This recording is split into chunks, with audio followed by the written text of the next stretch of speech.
recently, after his installation, the Venerable Perry Chuipka, Archdeacon of Congregational Development for the Diocese of Huron, sat down for a chat with Reverend Keith Nethery for our Life and Faith viewers.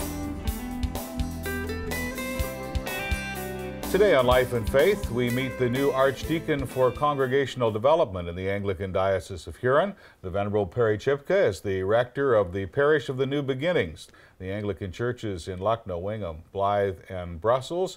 And Perry, some new responsibilities, but really picking up a ministry that others have been doing, and you have been part of the team almost since its inception. Yes. Actually, you may have heard of retired Bishop Ed Liddell.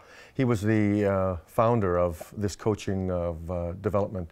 And actually, I actually started not long after, I think it was only about 6 months actually he arrived.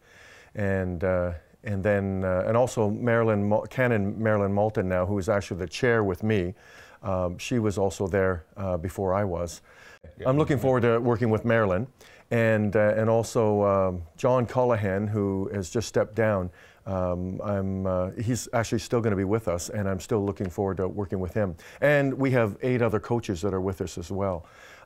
So one of the reasons why I actually joined the coaching was because I saw the need for more resources in parish ministry.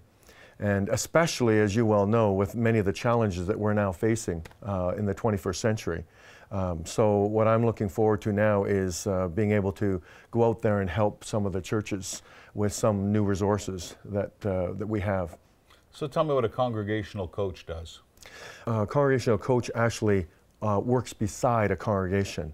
And one of the things that we encourage congregations to do is to contact us. We want them to contact us rather than us contact them. So we want them to feel comfortable that they want to use new resources. And so what we do is wait for them to call us. They call us, and we set up an appointment with the rector.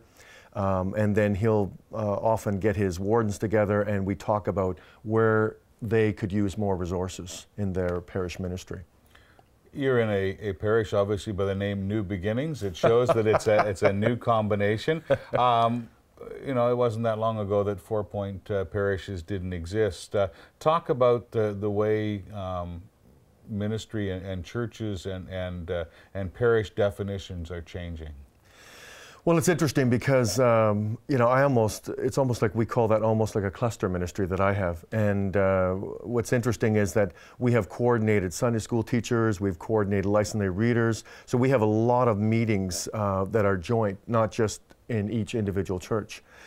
So that's changed. One time churches wanted to remain independent. And even though each of my churches is independent, they still work towards the Parish of New Beginnings in terms of utilizing the resources together. So that's a sort of a different way of looking at ministry now in terms of sharing our resources and how we can help one another. How does your position relate to the strategic plan for the diocese and to the bishop's office? Obviously, now as Archdeacon, that means that you'll be involved in some of the wider planning of the diocese. So, how do you see your role fitting into to the diocesan team? My role, along with the coaches, we are responsible to the accountable to the bishop. And so we're also, they come from time to time into our meetings, and we look for feedback from them and directions that they see, and then we share directions that we want to go in terms of the diocese. Right now, in terms of the strategic planning, we see that as tapping into them, allowing our resources to fit into some of the things that they would like to see happen with not only the diocese, but also parishes within the diocese. So we're actually working in partnership with the strategic team, even though we're different than them. We always try to make that distinction that we're different, because I've had calls, some people call me and say, "Are you the strategic plan?" And we said, "No, we're not. We are just giving resources to the strategic plan." What are the difficulties, the challenges, the impediments to trying to bring in some of the new forms of ministry, new ideas, new models? That's a really good question, Keith. One of the things we struggle with is how to motivate people to see the need to use these new tools. Because again, this is all new for clergy and for parishioners.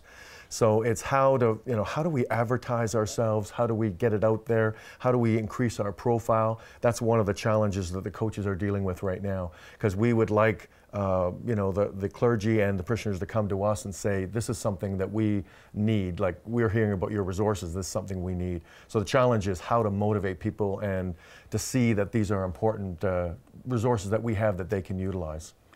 How does this work across different types of churches, different demographics?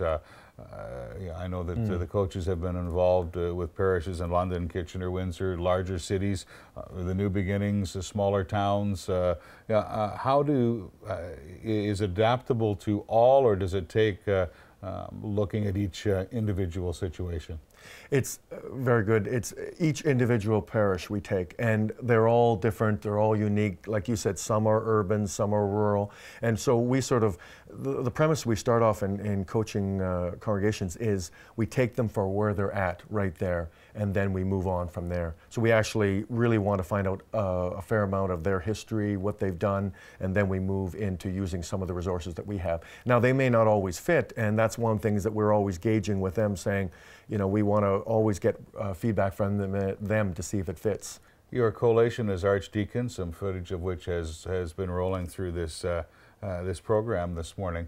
The fact that it was at the cathedral as part of an ordination service with all the pomp and ceremony of the diocese, how does that feel? Does it give you encouragement around the ministry? Yes, I found it very supportive, and it was so nice to have people come up to me and encourage me and support me, because what we're doing is really new and it's different. And to hear that support from all the clergy and even the lay people that were there, we had some 20 people come from my parish of New Beginnings. So it was just really, really wonderful to have that service and to be a part of that. And to see, I'm called as an archdeacon, and there were deacons that were ordained that night. And I was really interested in that, in the homily that night, and how that fit into all of us seeing ourselves as servants and serving. And that's really what we're all about in terms of congregational development, is we're here to serve those churches in our diocese. Because two of the deacons who are transitional deacons going on into parish ministry have large multi-point parishes and new formations, so my guess is you'll be working with them closely. Yes, yes, yes. Yeah, the model will call you into those places, and when you get into a place with 6 and 7 points, you'll feel comfortable that you only have 4, right? That's right. That's right. Well, one thing that having got to know you a little bit and hearing from people in your congregation, your parish, I know that that finding enthusiasm and excitement will be difficult for you, right? Perry is well known as being a positive, optimistic, up-tempo, enthusiastic person, and I think that will serve him well in his role as Archdeacon of Congregational Development for the Diocese of Huron. For Life and Faith, this is Reverend Keith Nethery. Thank you for watching today. We hope you enjoyed the show. Please join us again, and remember, you can always visit us on the web at lifeandfaith.ca. We do appreciate your support of local television programming. We hope you have a wonderful week and look forward to seeing you again. Bye for now.